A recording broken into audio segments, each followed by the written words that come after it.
సనాతన ధర్మం ప్రకారం తిథుల ద్వారా వచ్చే పండగలను మనం 1, 3 లేదా 5 రోజుల పాటు జరుపుకుంటే కార్తీక మాసం ఒక్కటే ఆ నెల మొత్తం పండగగా జరుపుకుంటాం. ఈ కార్తీక మాసం అటు శివుడికి ఇటు విష్ణుమూర్తికి ఎంతో ఇష్టమైన మాసం. అందుకనే ఈ మాసం అంతా కూడా ఇంట్లో ఉదయం సాయంత్రం దీపం వెలిగించడంతో పాటు తులసి మొక్క దగ్గర కూడా ఉదయం సాయంకాలం 2 సమయాల్లో దీపాలను వెలిగిస్తారు. ఇలా చేయడం వెనుకున్న కారణం ఏమిటో తెలుసా? ఈ భూలోకంలో అత్యంత పతివ్రత తులసీదేవి. ఆమె అంత పతివ్రత కాబట్టే ఇప్పటికీ భూలోకంలో పూజలు అందుకుంటుంది. అటువంటి తులసీదేవి శ్రీ మహావిష్ణువుని ఎందుకు శపించింది? అసలు ఈ తులసీదేవి భూలోకంలో తులసి మొక్కగా ఎందుకు మారింది? అలాగే కార్తీక మాసం శివకేశవులకి ఎందుకంత ఇష్టమో ఇప్పుడు తెలుసుకుందాం. కాబట్టి వీడియోని ఎక్కడా స్కిప్ చేయకుండా చివరి వరకు చూడండి. ఇలాంటి మరిన్ని ఇన్ఫర్మేటివ్ వీడియోస్ని మీ కొరకు తెచ్చేందుకు మీ సపోర్టుగా జస్ట్ లైక్ చేయండి చాలు. ఇక ఏమాత్రం ఆలస్యం చేయకుండా టాపిక్లోకి వెళ్ళిపోదాం. కార్తీక మాసానికి కార్తీక అనే పేరు కృతిక నక్షత్రం వల్ల వచ్చింది. దీపావళి పండగ పూర్తయిన తర్వాతి రోజు నుండే ఈ కార్తీక మాసం మొదలవుతుంది. శ్రీ మహావిష్ణువు ఆషాఢ మాసం శుద్ధ ఏకాదశి రోజున యోగ నిద్రలోకి వెళ్ళి కార్తీక మాసం శుద్ధ ఏకాదశి రోజు మేల్కొంటాడు. అలాగే శివుడు ఇదే కార్తీక మాసంలో వచ్చే కార్తీక పౌర్ణమి నాడు తారకాసురుడి కొడుకులైన త్రిపురాసురులను అంతం చేశాడు. అయ్యప్ప దీక్ష తీసుకునేవారు కూడా ఇదే కార్తీక మాసంలో దీక్ష మొదలు పెడతారు. అందువల్లనే ఈ మాసంలో శివకేశవులను అత్యంత నిష్టగా పూజిస్తారు. మొదటగా కార్తీక మాసం యొక్క ప్రాముఖ్యతను తెలుసుకుందాం. మనిషి ఆరోగ్యంగా జీవించడానికి వెలుగు, సూర్యరశ్మి ఇవి 2 చాలా అవసరం. సాధారణ కాలాలతో పోల్చుకుంటే చలికాలంలో ఈ వెలుగు, సూర్యరశ్మి తగ్గుతాయి. కాబట్టి మనిషి ఆరోగ్యం అనుకూలంగా ఉండదు. ఈ రోజుల్లో చన్నీటి స్నానం చేయడం మన శరీరానికి, మనసుకి ఎంతో మంచిదని ఎందరో ప్రముఖులు సూచిస్తున్నారు. అదే ఉద్దేశంతో పూర్వకాలం నుండే మన పూర్వీకులు కార్తీక మాసంలో సూర్యోదయం కాకముందే చన్నీళ్లతో స్నానం చేయడం మన ఆచారాల్లో భాగం చేశారు. దీపాలను వెలిగించడం, తులసి మొక్క దగ్గర, ఇళ్ల గుమ్మాల దగ్గర దీపాలను వెలిగించి పెడతారు. ఇదంతా కూడా తగ్గిన వెలుగును పెంచే ప్రయత్నమే. దీపావళి పండగ రోజు నుండి వెలిగించే దీపాలతో ఈ మాసం మొదలవుతుంది. కేవలం మన ఇంటి వద్దనే కాకుండా గుడిలో ధ్వజస్తంభం దగ్గర కూడా దీపాలు వెలిగిస్తారు. ముఖ్యంగా కార్తీక పౌర్ణమి రోజున ఇంటిని దీపాలతో అలంకరించి టపాకాయలు కాలుస్తారు. ఇదంతా కూడా ఆకాశ దీపం అనే ప్రక్రియ అని అంటారు.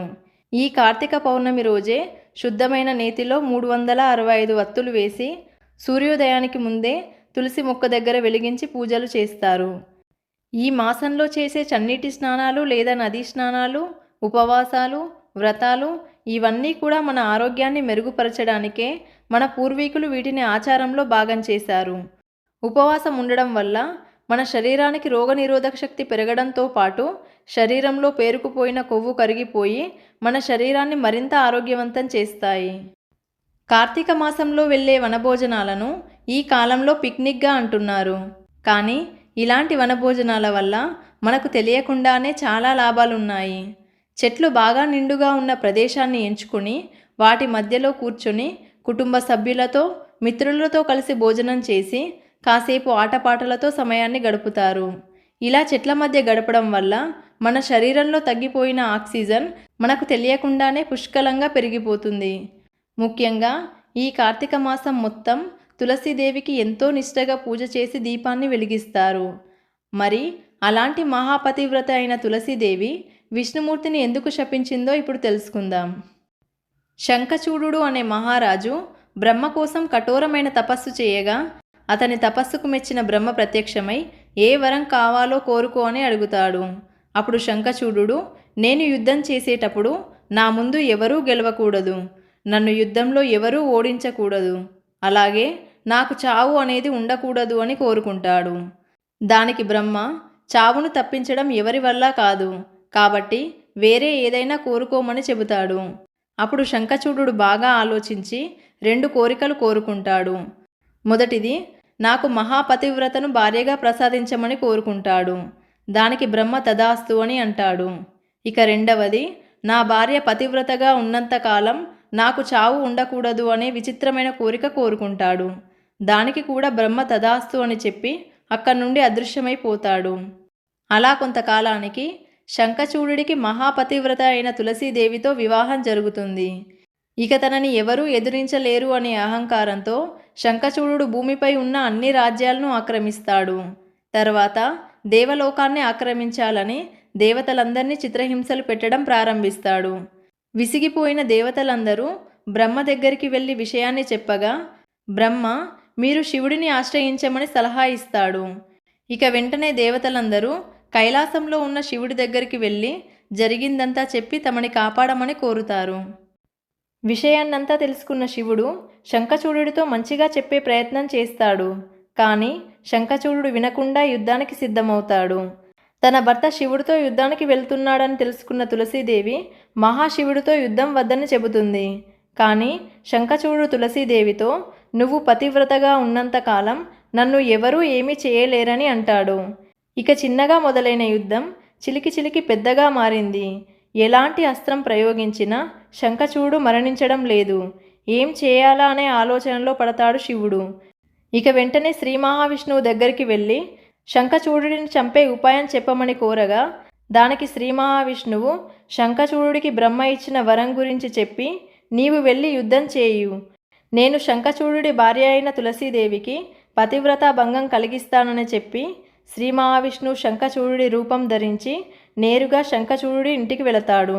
తులసీదేవి శంఖచూడుడి రూపంలో ఉన్నది తన భర్తే అనుకొని మర్యాదలు చేస్తుంది. ఆ తర్వాత తులసీదేవి శంఖచూడుడి రూపంలో ఉన్న శ్రీ మహావిష్ణువుతో గడుపుతుంది. ఇక తులసీదేవికి పతివ్రత భంగం కలగడం వల్ల యుద్ధభూమిలో ఉన్న శంఖచూడుడి బలం తగ్గి మహాశివుని చేతిలో మరణిస్తాడు. తక్షణమే తులసీదేవి తనతో ఉన్నది తన భర్త కాదు, తన భర్త రూపంలో ఉన్న శ్రీ మహావిష్ణువు అని గుర్తిస్తుంది. అప్పుడు తులసీదేవి శ్రీ మహావిష్ణువుతో మీరు నన్ను మోసం చేసి నాకు శీలభంగం కలిగించారు, అంటే నా భర్త ఇప్పటికే చనిపోయి ఉంటాడు అని ఎంతో రోధించి దానికి కారణమైన శ్రీ మహావిష్ణువుపై ఆగ్రహించి నీవు మహాపురుషుడవని మహాత్ముడవని అనుకున్నాను, కానీ నీవు ఒక బండరాయి లాంటి వాడివి. నేను కావాలని నీతో కాపురం చేయలేదు. కావున నా పాతివ్రత్య మహిమతో నిన్ను శపిస్తున్నా. ఈ క్షణం నుండి నీవు బండరాయిగా మారిపోవుగాక అని శపిస్తుంది తులసీదేవి. అప్పుడు శ్రీ మహావిష్ణువు జరిగిందంతా చెప్పి నేను లోక కళ్యాణం కోసమే ఈ పని చేశాను, అయినా నీ శాపాన్ని నేను అనుభవిస్తానని చెప్పి తులసీదేవితో ఆమె గత జన్మ వృత్తాంతాన్ని ఇలా చెప్పసాగాడు. తులసి, నీవు గత జన్మలో గోలోకంలో రాధాదేవి శక్తి వల్ల జన్మించిన తులసివి. రాధకు సేవ చేయడానికే పుట్టిన దానివి.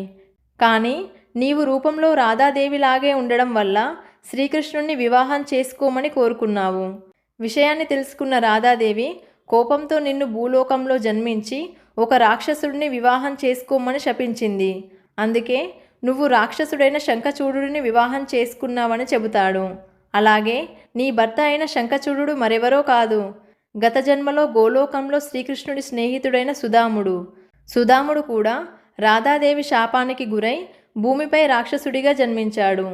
ఇలా ఈరోజు మీ ఇద్దరికీ శాప విమోచనం జరిగింది అని చెప్పడంతో తులసీదేవికి గత జన్మ మొత్తం గుర్తుకు వచ్చి శ్రీ మహావిష్ణువుతో ఏమీ ఆలోచించకుండా మిమ్మల్ని శపించాను, నన్ను క్షమించండి.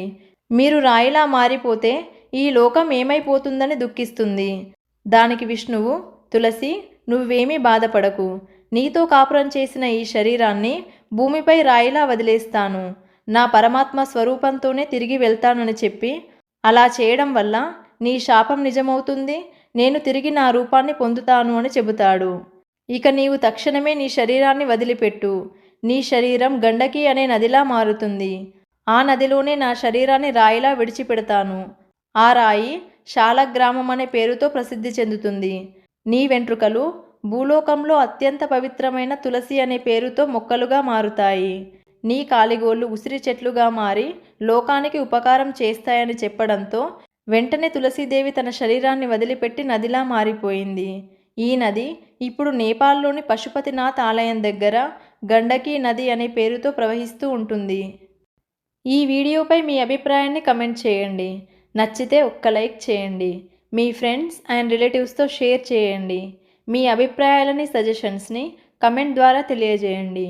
మీరు చేసే లైక్ అండ్ కమెంట్ వల్ల ఈ వీడియో మీలాంటి ఇంకొంతమందికి సజెస్ట్ అవుతుంది.